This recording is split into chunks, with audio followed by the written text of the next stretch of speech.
Spomenik je otkriven 1941. godine 1. decembra u čas velike bitke 1. decembra 1941. godine protiv okupatora talijanskog, čiji je u Pljevljima bio, gdje je bio garnizon divizije. Po mnogo zagubi uspjavme da ga uništime neprijateljot. Važno ostana borbata od 1. dekembri 1941. godina po Plevlje golema. Komandata na italijanskata divizija gimaše povlečeno svojite jedinici od rasturenite garnizoni vo Foča, Goražda, Limskata dolina i drugi. Tije beja koncentrirani tuka vo Plevlje i vo golema mera je olesnija borbata na partizanite. Poseben pridones dadoa borbite razvijeni na teritorijata na Srbija, koga okupator odgo napadna i Užice. Bilo je preko 3600 boraca, od kojih jedan dobar dio nije imao oružje. Veličina ove bitke je u tome što je u periodu 1941. kada je fašistička armija napadala na Moskvu i dok je cijela Evropa bila u fašističkom mraku, ovdje je komunistička partija Jugoslavije. Odnašite sili tuka, bo ta noć grmea topovite. Odzivotna vojnata beše prifaten vo sveta naša okolina. To i vo narodnite masi javleja do verbata za moćita na partizanite za borba protiv fašizma od koje beše toliko jak. Do verbata beše prisutna i među selanite od koji vo našite redovi stapija mnogo mladi ljudje. Jer glavna komanda partizanska komanda Crne Gore prebacila se računajući da će moći izvršiti iznenada napad na garnizon. Međutim, okupator je uspio da otkrije partizanske snage u njihovim pripremama i da se pripremi za odbranu. Posebno je važno da se istakne deka posudirot na Crnogorski od odred golem broj borci otidoavo redovite na našata prva proleterska brigada. Mislim deka to pridonese za proširuvanje na vojnata i na bratskata sorabotka na trite granici, na Srbija, Bosna i Crna Gora, zašto samo plevaljski od kraj, okolinata na Plevlje, dade 567 borci, od kojih 2 bataljona na tretata proleterska brigada od Sandžak. Tvor bratske saradnje na ovoj tromeđi između Bosne, Srbije i Crne Gore, jer sam pljevački kraj, pljevački srez daje 567 boraca, od kojih 2 bataljona u 3. proleterskoj Sandžačkoj brigadi. Palo je masa žrtava fašističkog terora, tako da je Pljevački srez dao preko 2500 boraca i žrtava fašizma.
Во темелот ти стојат черепот, окото и челото и јуначкото лице. Поубава ти е насмевката од мајската мугра. Поголема ти е силата од желбата и надежта.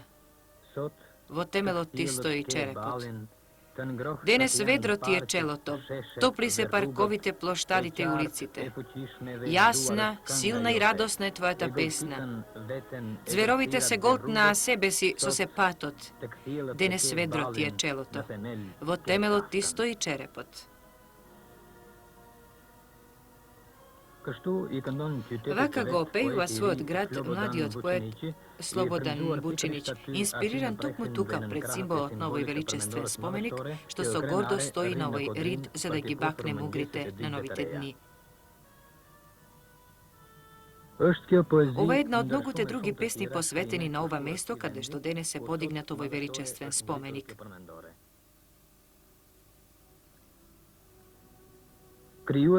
Како што народот за време на војната ја даде својата крв за слободата на своето огниште, поетите го дадоа својот придонес со убавиот уметнички збор.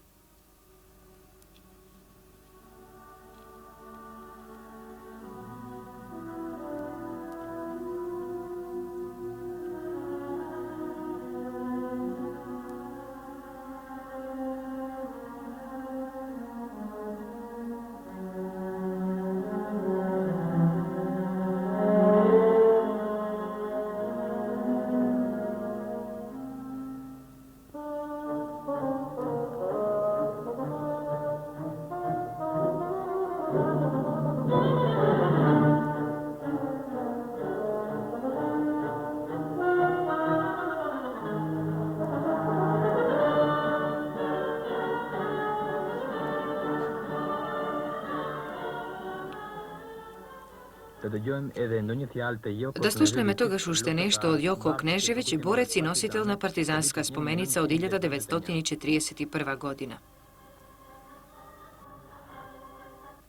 Kada vam govorim o ovome spomeniku, govorim i o važnom momentu naše istorije.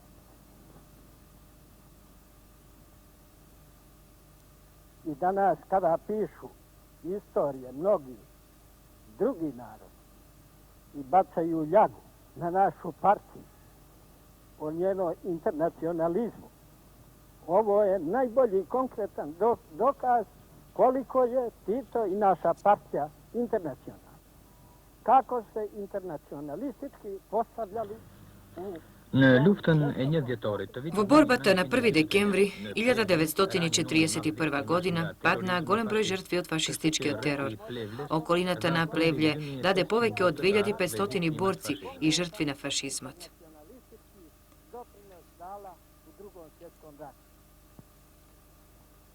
1. decembra 1961. godine Кога зборувам за овој споменик, зборувам за еден многу важен момент од нашата историја. Во декември 1961 година, овој споменик го откри другарот Блажо Јовановиќ на големиот митинг на кој учествуваа огромна народна маса од овој крај и од цела Црна Гора. Семејствата на паднатите борци, чии коски лежат тука, и по тој повод тој зборуваше за важноста на борбата од овој крај и воопшто за народно-ослободителната војна во Југославија.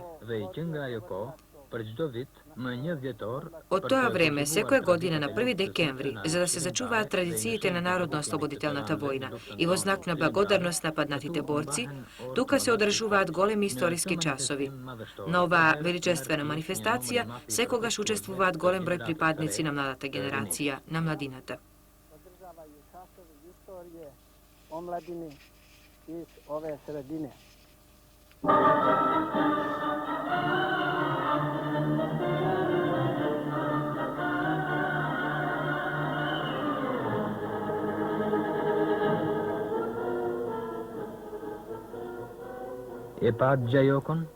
Го видовте Чичко Јоко и ги слушнавте неговите зборови. Неговото раскажување тука пред широките крилја на овој споменик што ти се чини дека допира до небото е историја. Тоа колку е горко, толку е и гордо. Раскажувањето го совладува гласот, тој нема сили да го продолжи. Тешко е да се открие сеќавањето.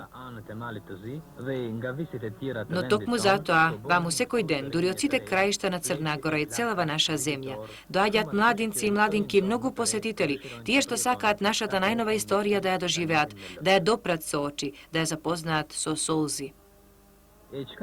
Но што можеме да му додадеме на раскажувањето на Чичко Јоко за споменикот во Плевље и за големите историски настани врзани за овие ридишта?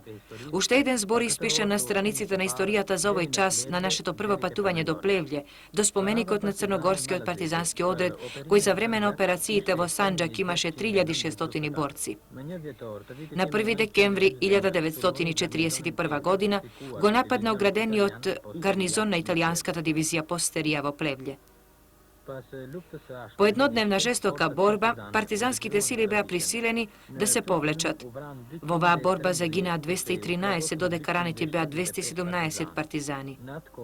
Во тоа време во градот действуваа организациите на Народно-ослободителното движење, додека најголемиот број граѓани од Плевље се наоѓаа во редовите на партизаните. И покрај окупаторскиот терор, кој посебно беше жесток по повлекувањето на главните партизански сили од Санџак, кон средината на 1942 година, активноста на Народното ослободително движење во Плевље не престана никогаш. По капитулацијата на Италија на 22 декември 1943 година, единиците на Југословенската народно-ослободителна војска го ослободија градот, кој до 5 декември 1943 година беше центар на народно-ослободителното движење во Санџак. Од тогаш, па се до дефинитивното ослободување, 18 ноември 1944 година, градот Плевље беше големо поприште. Од еднодневниот престој во Плевље и по разговорот со борецот Јоко и многу други, по сето тоа доживување, во нашите срца, впрочем, така како што беа изделани во гранитот, ни останаа во сеќавање следниве зборови. Крај величественоста на вашето жртвување, крај вашиот огнен јуриш, ние ги развиваме борбените знамиња и велиме вечна им слава на другарите.